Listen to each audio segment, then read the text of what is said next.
Yeah, bang bang well. Years ago when I was in Maidstone prison, and I was talking to Billy Blundell, and he gave me his phone number. He said, "Look, when you get out, come and look me up, mate." So when I got out, I went and done exact same thing and looked him up.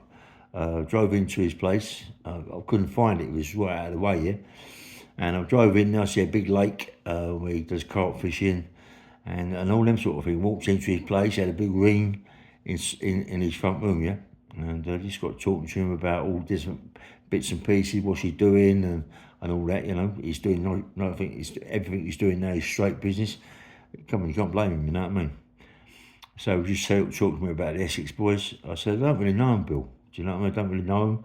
I get to know little bits and pieces. Told me here, told me there. You know, he went, listen, mate. He said, do you know what, mate? He said, this is a waste of time. He said, they're bullies. He said, they take older young girls, they take them back to the club, they take them out the back, get them on coke, get them on all sorts of drugs, get them really addicted to it, and just take liberty, abuse them, rape them, and it's got to stop. I've got my people, telling me that they're going too far, and it's got to stop, mate. I said, well, Bill, you know, you've got to do what you've got to do. He said, yeah, soon, mate, they're going to go. Without a shadow of doubt, soon they're going to go. The way they're going, they're going to go. He said, as for, like, what you know, like, they think they're big time Charlie potatoes, is going around 4 or 5 handed, you know, fighting the life out of kids and all that. He said, no, mate. He said, I ain't having it, mate. I just saying that. That's all right, Bill. So anyway, I went, you know, went home and next thing you know, crash, you know, and you think to yourself, oh, what me? He did tell me, Bill. He did tell me that they was going to go, but I didn't think it'd be like that, you know. Anyway, and then I started to do more podcasts. They started it really doing podcasts, and then doing films about the Essex boys, and I'm doing podcasts, and I've done a podcast about something that happened to me in a car park, and people I was nicked their cars and bits of axes for the tables, and all them sorts of things, yeah. And my mate was telling me, he said, Ray, he said, that Essex lot, mate. He said, they ain't got no stories. What stories they got? He said, if anybody proper, like Terry Stone, anybody gets hold of your videos, mate, and your podcast, he said, they're going to love it. They make films of that 24/7 because you've got so much content in your book. It's unbelievable, Ray. He said, yes, Explorers ain't done nothing in comparison to what you've done. You know what I mean? I said, yeah, you know what I mean? I said, yeah, but mine is what it is. It's all the truth, you know what I mean? Theirs are all made up. I mean, I can't make out what, you know, going into a pizza bar and bashing up the pizza boy and going behind the counter and nicking a few shillings out of the till. He should be with me, mate, and what I did. You know what I mean? I mean, I ain't saying spoiling things on my little video, yeah. But believe me, mate, some of the things that I got up to, it frightened the life out of the Essex boys that are still alive today. It frightens the life out of me. Do you know what I mean? When I not recently, he was reading parts of the book back to us every week, every couple of weeks of 14,000 words he was reading to me. And I thought, wow, blimey, do you know what? I would love to have got Billy Blundell, you know, before he died or whatever, you know, not knowing he was going to die, but to give him my book and let him read it, yeah? He'd have loved it, mate. He'd have just loved my book. My book is so good. It's so good. I mean, you know, when I first, the book reader got the ghostwriter started reading bits and pieces to me.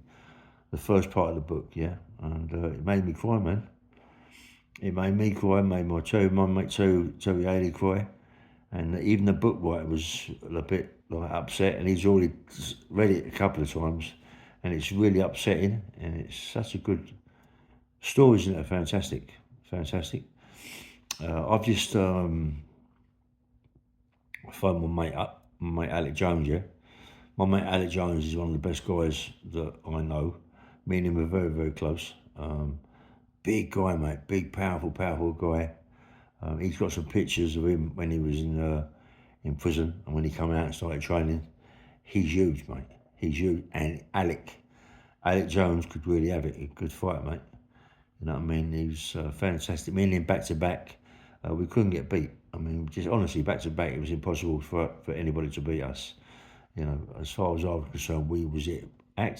There were some good fighters. You had all the McCoy. I love all the McCoys. You know, even though they're in my stories about the car fronts and all that game, they're good people, the McCoys. You know, everyone falls out as kids, falls out over silly things, but we all fell out. You know, over what I did and that. But they're all good people. You know, you got Barney McCoy, Colin McCoy, is as he's called, Colin. Dominic, you know, Billy, Tommy. I don't know Keith or the other one. I don't know the others too well, but the other like Billy, you know, Tommy, and Mel Mac, Dominic, you know, they're all good people, mate. All good people for me. Yeah, we had some good laughs as kids. Fights, mate. Oh dear, the fights we've had. I mean, I remember it wasn't a fight as such. I remember being in Barnum McCoy's pub, the pub around the corner from where they live, yeah. And we was all in there having a laugh, and all of a sudden someone steamed through the door with a gas mask on and a handgun in his hand. Get out, everybody! Went like a madman, yeah. And it was one of my mates, but it was so frightening, mate. I want someone to come to kill me. I swear to my life. Oh, here we go. That's it, finished. It was good, mate. It was that. If I'd have caught that on camera, I'd have got about a million subscribers for it. It was fantastic. It was so good. I loved it, mate. And you know, just gutted the way everything's gone. Billy Blundell, and you know, he said how it was. He did say that they was going to go, and they went, mate. They went. They took liberties with people, the Essex boys, and they just went, mate. They had to go. They had to go. You know, once you start taking liberties, bullying people, and that's what it is, mate. You can't be bullying people because there's plenty of people out there who bully you. You know what I mean? And there's plenty of people that won't hang around for you to bully them, but just put it in you. You know, that is what happens, and that's what happened to them. Billy Blundell was a powerful man in nature and in stature, yeah. He's a very, very powerful man. And his brother Eddie, very powerful.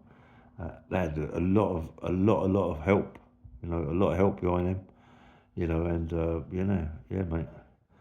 And just, you know, rest in peace, Billy Blundell. He was my mate, you know, he was my mate. I've had quite a few mates in prison. Pat was one of my best mates, Pat. Me and him go back a long way, you know. Me and him used to train together in Albany. Yeah, nice guy, man. Nice guy. A lot of people don't like him, but I think he's a proper guy, mate. He don't make a mince about his words. If he says something and he means it, that's it. Anyway, bang bang mail. Please press the like button and subscribe. Nice one, boy.